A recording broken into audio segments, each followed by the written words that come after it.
Los proverbios tienen esa característica que a veces son muy manidos y son muy palabras comunes, pero tienen, si las revisamos, tienen asidero, porque dime con quién andas y te diré quién eres, de alguna manera a uno le hace sentido, por algo.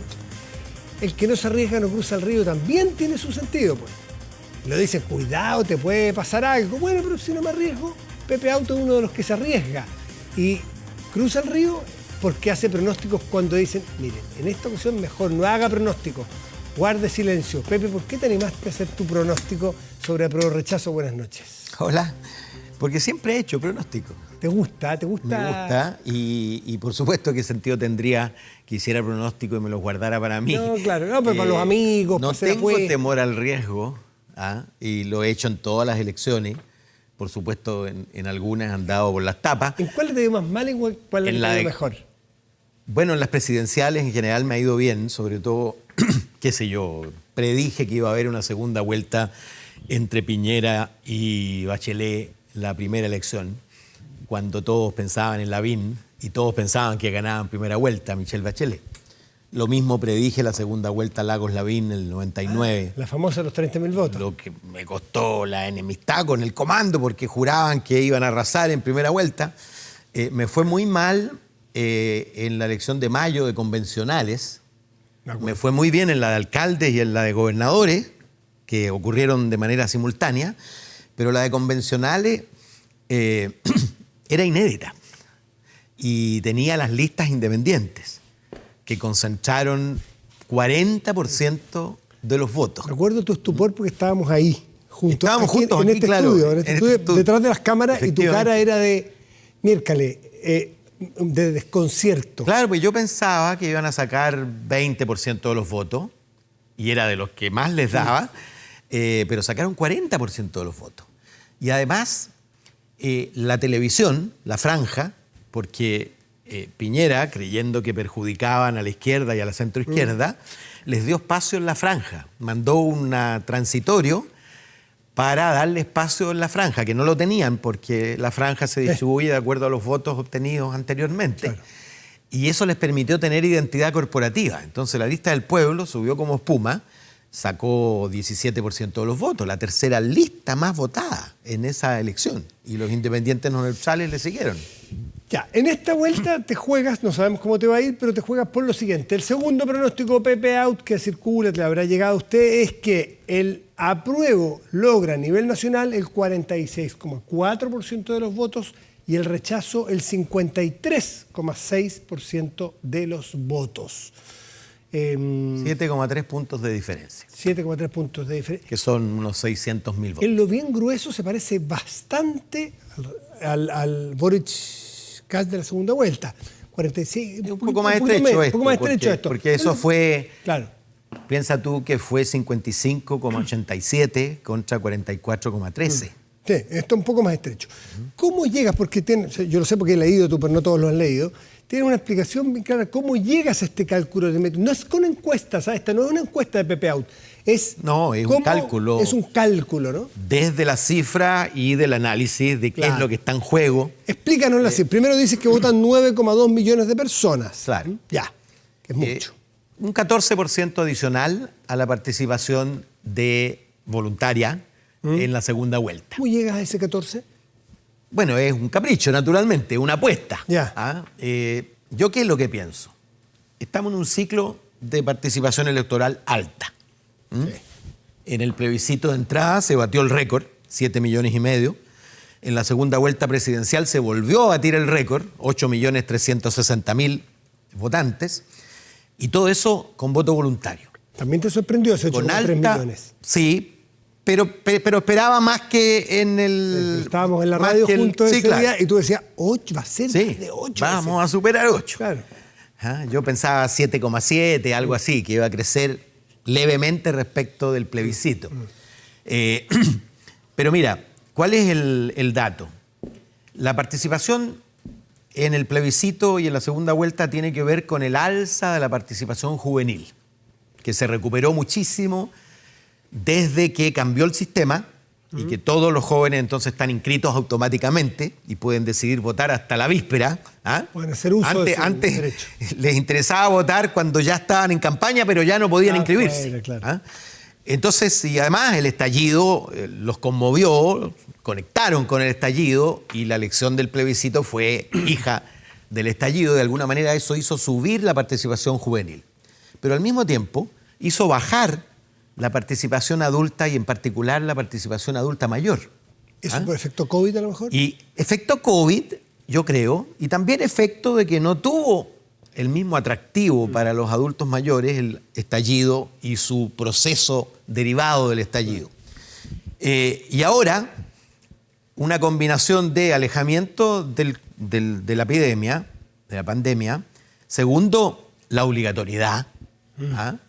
Y la obligatoriedad naturalmente es mucho más sensible el adulto mayor a las órdenes cumplir, y a como cumplir las leyes. Como el señor que va a votar de corbata. A cumplir las leyes que el joven. El joven, francamente, no lo va a intimidar que Andrés Tagle anuncie que los van a citar al juzgado de policía local. En cambio, la señora que vive en una casa de Estación Central, que acostumbra a no votar o dejó de votar cuando se hizo voluntario, seguramente va a volver. ¿Ah? Conozco muchos. Ahí llega a las 9,2 millones. Y por eso estimo yo que va a crecer 14%.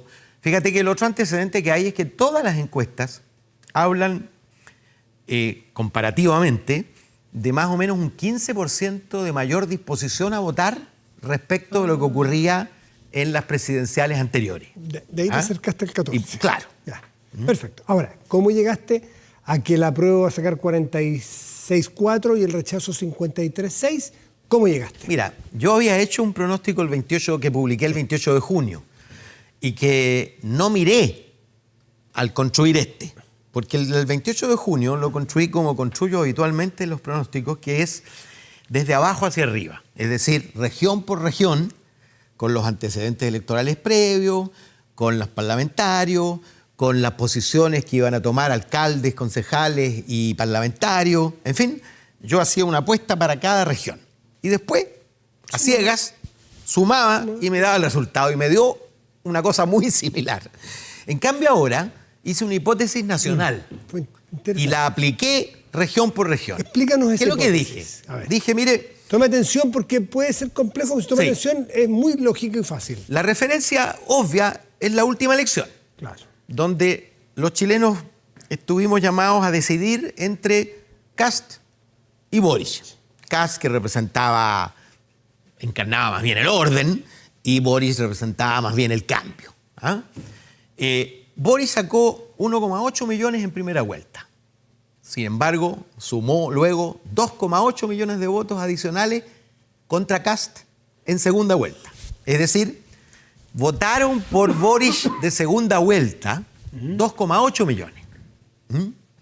Y si tú comparas la propuesta de la convención con Boric en campaña de segunda vuelta, uno podría decir que la propuesta de la convención está algunos metros a la izquierda del Boric de segunda vuelta.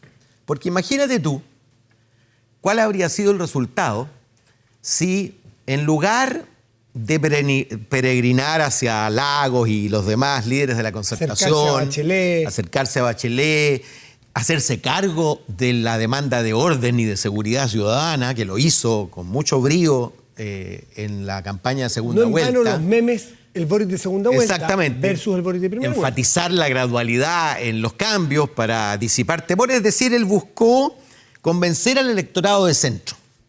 ¿Ah? Y disipar los temores que pudiera haber frente a su gobierno, y lo consiguió. Lo consiguió al punto que sumó 2,8 millones y sacó 55,87% de los votos.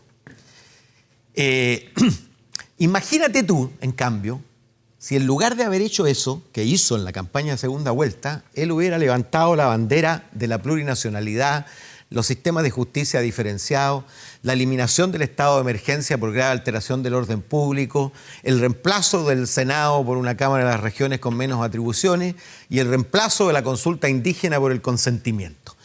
el resultado habría sido completamente distinto. Hubiérase ganado Kast, ¿crees? Probablemente, pero por lo menos ese electorado de centro, quizás Kast, que no daba ningún mensaje tampoco a ese electorado que también quería cambios. Kast se quedó. Bueno, y luego si tú comparas Kast con el rechazo hoy día, el rechazo está al centro de Kast. Primero, hacia el centro, porque Kast estaba apoyado solo por la derecha y en el rechazo hay cierta transversalidad. Hay derecha, por supuesto, que domina, pero también hay centro-izquierda y centro. Y luego, Kast, si le hubieran preguntado, y creo que tú se lo pudiste haber preguntado seguramente, ¿qué pensaba de la nueva Constitución? Él se habría reído, habría dicho, no hay nueva Constitución. Yo soy partidario de la Constitución vigente. En cambio, el rechazo hoy día, tú miras la franja y tiene un solo mensaje. Rechaza para ir a otra nueva Constitución. ¿Te fijas? Entonces, claro, el rechazo está, si tú quieres, a la izquierda de Kast, pero el apruebo está muy a la izquierda de Boric. Entonces, es evidente que de esos 2,8 millones que optaron por Boric contra Kast, va a haber algunos, de hecho los hay visibles, que no van a votar apruebo. Y mis cálculos son que 3 de cada 4 electores de los que se sumaron a Boric en segunda vuelta contra Kast van a votar apruebo. O sea, siguen con Boric, dicho de otra manera. Efectivamente. Además, agrégale que el presidente y el gobierno han ido convirtiendo el 4 de septiembre en un plebiscito a su gestión. Claro. Entonces, tú dices que lo que logró Boric en segunda vuelta, tú le quitarías del Delta, le restaría un 25%. Un cuarto, uno de cada 4. Y eso, si solo votaran los mismos, eso daría un resultado bastante más estrecho, del orden de 52-48. ¿En favor de? En favor del rechazo. También. Pero estrecho. Solo con ese variable. Solo con eso. Con que se le vayan algunos que votaron por Boric al rechazo, exacto, un 25%, ya con eso daría... Piensa lo siguiente, Matías. Son 12 puntos, los que 970.000 votos los que separaron a Boric de Kast. En una elección binaria donde tú tienes dos alternativas, no son 970.000, es la mitad. Claro. La mitad de 970.000 son 485.000. ¿Ya? Que se desplazaran. Y bueno, entonces, claro, es igual una elección estrecha. Y 485.000 en un electorado tan grande, con uno de cada 5. 485.000 es uno de cada 5 de los votantes que se incorporó en segunda vuelta a votar por Boric. Si se desplazara uno de cada 5, ya está empatado. Ya. Y como yo doy uno de cada 4, eso da 52-48. Pero agrégate el factor, porque creo que va a ser un poco más, del orden de 53 y algo. Porque va a votar, a mi entender, 1.100.000 de personas más que no votaron en la elección anterior. ¿Y quiénes son esos? Primero son personas más mayores que jóvenes. Ya. Porque la tasa de participación juvenil en las últimas elecciones ha sido bastante más alta que la tasa de participación de los adultos mayores. Y hoy día todas las encuestas muestran que la disposición a votar de los adultos es igual o levemente superior incluso a la de los jóvenes. Y por lo tanto, salvo que hubiera un renacer de la pandemia, uno puede prever que ese diferencial de participación va a desaparecer. Porque en la práctica lo que ocurrió en el plebiscito particularmente, porque ahí tenemos cifras, no tenemos cifras todavía de la presidencial, pero yo creo que pasó lo mismo, es que el país antes en las elecciones estaba desestimado en favor de los adultos mayores, que pesaban en el voto mucho más de lo que pesan en la pirámide poblacional, porque participaban más. Sí. Y los jóvenes pesaban menos porque participaban menos. Bueno, lo que ocurrió en el plebiscito es que los jóvenes participaron más y pesaron más de lo que pesan en la pirámide poblacional. Se pasó 2 pueblos. Exactamente. ¿Tú crees que se va a centrar? Y yo creo que se va a centrar por efecto de la pandemia, decías tú, que fue importante para alejar a los mayores, pero también la obligatoriedad. Fíjate que tú miras desde el cambio a la voluntariedad y empieza a bajar la participación de adultos y particularmente adultos mayores. Y eso me lleva a propósito de los dichos que tú decías, que nadie sabe para quién trabaja. Porque resulta que la derecha se opuso terminantemente a la obligatoriedad. La izquierda trató de imponerla para el plebiscito de entrada y no pudo. Y luego al final hizo la concesión la derecha, bueno, ya, en el plebiscito de salida. ¿Crees que favorece? Y a mí me parece evidente. Porque, primero, porque son mayores. Segundo, porque son las personas que menos se interesan en la política. Y el voto de derecha está muy asociado a la antipolítica. La persona, cuando yo hacía puerta a puerta y me encontraba con una persona que me decía, no, ya llegaron los políticos y yo igual salgo a trabajar el lunes, yo sabía que si iba a votar, no iba a votar por nosotros, iba a votar por la derecha. Y claro, si tú no te entusiasmaste con el plebiscito de entrada que salió del estallido, si no te entusiasmaste con ir a votar contra Kast por Boris, que representaba el cambio, la renovación, etc., es muy improbable, o digámoslo de otra manera, la probabilidad de que seas un voto progresista es bastante menor. Mira, son votantes en general, la gente que no vota, si llegan a votar, votan mucho más desde la incertidumbre y desde la preocupación por el futuro y el orden público y el empleo, que desde la esperanza en el cambio y la confianza en el Estado. Bueno, así construyes tú este triunfo y ¿cómo ves, dada tu experiencia, no solo numérica, tu experiencia, tu olfato, tu calle, que a 19, qué cosas pueden pasar para que a 19 días de ese evento, pueda cambiar esto? ¿O tú ya te parece que es difícil de mover? Bueno, las elecciones son elecciones. Yo creo que la suerte está bastante echada. Pensé yo que el compromiso de reformas inmediatas asociadas a la apruebo iba a venir acompañado de un cambio de gabinete fuerte y que el gabinete se comprometía a impulsar las reformas y no los partidos que tienen mucho menos credibilidad y generan mucho menos confianza en la ciudadanía. Y ese cartucho no se jugó. Podría todavía jugarse, pero dificulto que ocurra. Ese es un cartucho posible. El segundo es, como te decía, algo que ahuyente a los adultos mayores del voto. Y eso se llama pandemia. Estamos con números bien complejos. Estamos con números complicados. Si crecieran, en fin, y si se instalara un temor. Piensa que incluso hubo un proyecto de ley del Frente Amplio para hacer voluntario la votación para los adultos mayores. Y la poca difusión de la obligatoriedad obviamente tiene que ver con que esta no es una idea mía, todos saben. O sea, que arrastra un poquito el poncho el gobierno en difundir la obligatoriedad. Bueno, es natural que uno juegue... ¿Pero a ti te parece que...?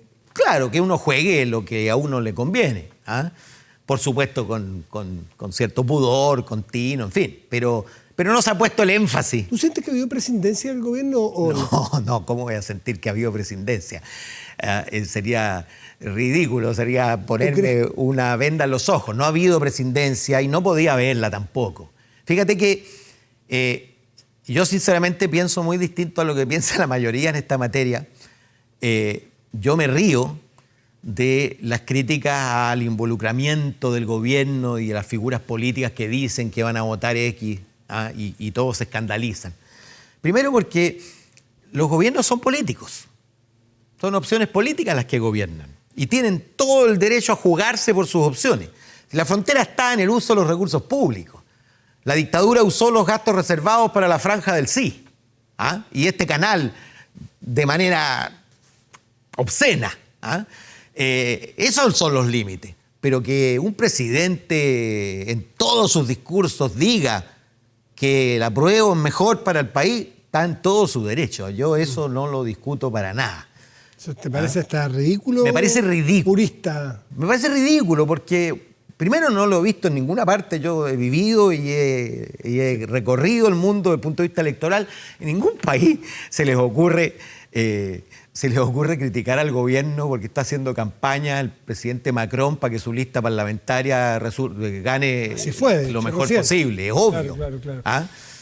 Pepe, y aparte de la presidencia, ¿tú sientes que se ha pasado el otro límite, el límite de los gastos, este tema de, porque hoy día vimos que un republicano se querelló contra el ministro Jackson por la impresión de los textos constitucionales, ese tipo de cosas? ¿Crees que ha fallado el gobierno o está dentro de lo...? Mira, no he hecho yo no tengo ese ojo avisor para andar mirándola. Si hubo licitación o no, si pusieron los mensajes que... francamente, la difusión del texto a mí me parecía una obligación. ¿Qué te pareció? Estoy entrando en las polémicas de la última semana. Mira, déjame decirte algo. Sí. Yo tuiteé que consideraba ridículo que hubieran forzado al diputado Leo Soto, amigo mío, colega, ex colega, y él sigue vigente, cuando dijo, aquí estoy entrando a una reunión con el presidente. De la guata. Y no, él estaba contando porque le parecía natural. Sí. Y resulta que lo forzaron a autodesmentirse y lo desmintió la vocera, en fin. Y después nadie desmiente cuando el presidente instruye al ministro secretario general de la presidencia para coordinar a los partidos para hacer la última carta, el último cartucho clave en la campaña. O cuando el presidente impone el cambio de estrategia y pasa el apruebo desde la convención se defiende a la convención se corrige. Lo mismo. ¿Ah? Es lo mismo. Es lo mismo. El instructivo del presidente es lo mismo. Igual, es lo mismo. Obvio. Pepe, ¿qué te parecieron? Entremos a la franja y ¿qué te pareció el uso del famoso puente? ¿Te parece un abuso? Porque se generó una polémica. O algunos dicen, el no le pertenece ni el apruebo ni el rechazo. Mira, otros dicen, traer la dictadura aquí ahora es de mal gusto. Yo creo que es un mal spot. Es de una que nos une, el grupo de Javier Aparra. Sí. No me gustó a mí cuando lo vi, me lo mandaron por WhatsApp antes. No me gustó. Es obvio que uno puede apelar y todos tienen derecho a apelar al no, pero no me gustó tampoco que el Partido de la Gente usara la conversación de los 80, de la serie. Creo yo una falta de creatividad al final. Tú puedes apelar, por supuesto, al no. Todos, por lo demás, rechazar es decir no. Por lo tanto, tienen todo el derecho a hacerlo. Pero creo que usar símbolos que están circunscritos a una historia y a un momento definido, sabiendo además ¿Pero que... ¿Es de mal gusto porque es incorrecto es de mal poco gusto, creativo nada más? Es poco creativo en primer lugar, pero es de mal gusto porque tú sabes de antemano que vas a herir la susceptibilidad de quienes se identificaron con eso y se identificaron con ese spot y están en el apruebo. ¿Te fijas? Y yo, como decía Tironi hoy día en un tuit, hay que mantener los puentes porque la centroizquierda va a ser clave en lo que viene. Pronto nos vamos a tener que reencontrar, decía. Absolutamente, y eso es así. ¿Tú notas tu centroizquierda, tu lugar de habitación política, muy dividida en este caso o no tanto porque suena mucho, pero trae piedras ese río o no? Trae piedras. Yo considero que hay gente que ha asumido esto de manera muy, muy radical y que se siente traicionada y viceversa, otros que declaran no comprender. También hay mucho de discurso público y discurso privado distinto. Conozco gente de las que ha mantenido el vínculo y el diálogo absolutamente necesario, porque fíjate que, creo yo, lo que viene representa una oportunidad para el centro y la centroizquierda. Nunca había habido, la encuesta CEP lo dice, que sigue siendo el oráculo de Delfos en algunas materias, no en las electorales, pero sí en las más estratégicas. La observación social. Exactamente. Y dice que el 37%, fíjate, se identifica con el centro. Es decir, la demanda de centro es infinitamente mayor que la oferta política de centro. Casi no hay oferta política de centro y la demanda de centro es gigantesca. Y ahí hay un espacio grande. Ahora, eso va a depender mucho de lo que haga el presidente Boric y su coalición desde el gobierno, si se incorpora o no se incorpora la democracia cristiana, si hay o no el cambio de eje previsto, porque lo previsto es que después del 4 haya un cambio de eje en la Si es que conducción del gana gobierno. el rechazo como tú crees. Cualquier que hace. cosa, aunque ganara la prueba, porque si ganara la prueba ganaría muy estrechamente y necesitaría. ¿Y qué significa ese cambio de eje? ¿Por qué no lo traduces al chileno coloquial? Bueno, significaría que en ministerios clave entran figuras vinculadas a la centroizquierda. A la centroizquierda, menos izquierda, o sea, tendiente a esa demanda por un centro. cierto desplazamiento de eje desde el PC al PS. Y esa generación que nos gobierna hoy día, que alguna vez es muy generacional este gobierno, ¿hasta qué punto no hay rechinar de dientes allí? Bueno, lo hay, naturalmente. Y ese es Para ir bien a una misa. Ese quizás es el problema principal del gobierno, la limitación principal del presidente, porque tiene que responder al mismo tiempo a su necesidad de construir mayoría. Mira, el otro día tuiteé porque a propósito de Gustavo Petro en Colombia. Colombiano. Petro eligió, déjame recordar la cifra, una proporción similar a la de Apruebo Dignidad en la Cámara de Diputados y un poquito más en el Senado, donde el Apruebo Dignidad casi no tiene 5, tiene 50, el 10%. Y resulta que la noticia era: Petro inicia su gobierno con mayoría en ambas cámaras. Sí. ¿Qué hizo? Alianza política. Constituyó una alianza de mayoría, pues, con liberales de Gaviria. En fin, constituyó una alianza de mayoría, que es lo que se hace en política. Socialismo puro. Por supuesto, para poder impulsar un programa. ¿Y tú que conoces tanto al presidente Boric? Porque sé que eres muy cercano. Tiene vocación, ¿Tiene vocación, y como el que más en su sector, tiene vocación de mayoría. Lo ha demostrado con evidencias. Por supuesto, el acuerdo lo de la demostró infancia. en la segunda vuelta, lo demostró en el acuerdo de noviembre. El acuerdo de la infancia, recién el acuerdo entrado de la Piñera. infancia, recién entrado Piñera, su acercamiento a la historia del progresismo en ¿Dónde Chile. está el En fin, límite para que no rompa con los suyos? eso tienen que ponerlo los suyos, yo no. ¿Pero dónde lo ves tú como observador? Pero uno ¿Hasta podría. dónde puede? Es que, mira, estas cosas evolucionan muy rápido. Porque la gente piensa de una manera cuando está en la oposición y empieza a pensar de otra cuando los problemas tienen que resolverlo ellos mismos. Entonces, claro, el estado de excepción, por ejemplo, que yo nunca lo voté a favor, pero nunca lo anatematicé, digamos. Dije, esto es posible.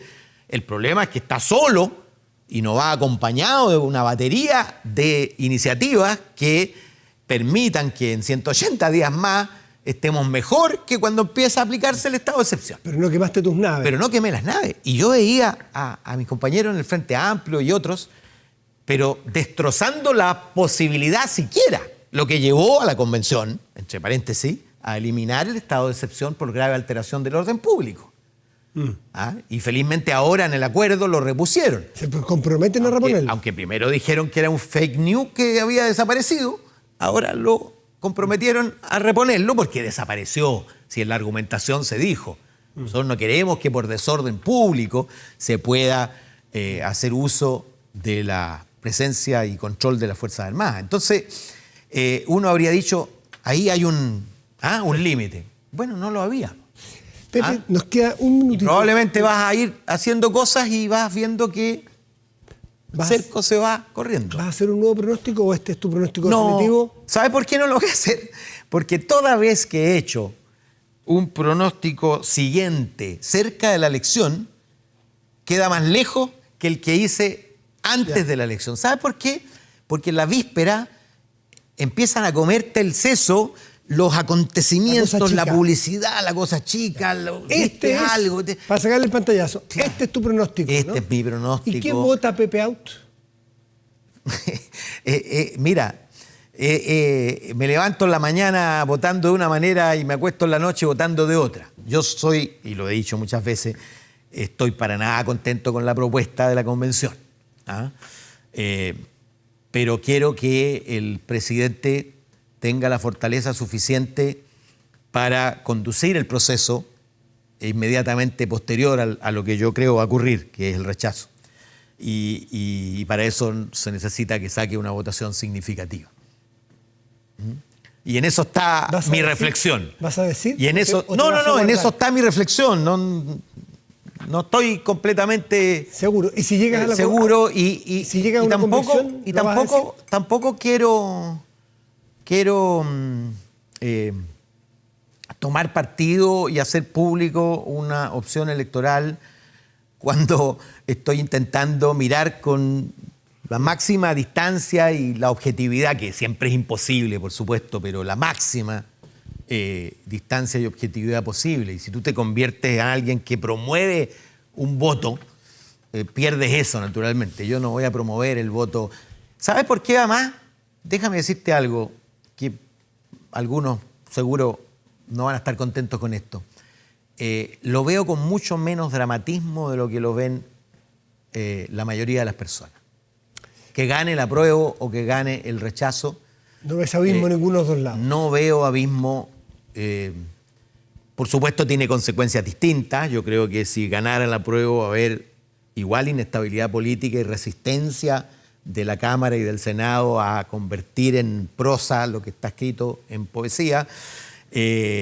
Probablemente habrá resistencia en algunos casos, intentos de reforma, algunos que van a funcionar, otros que no.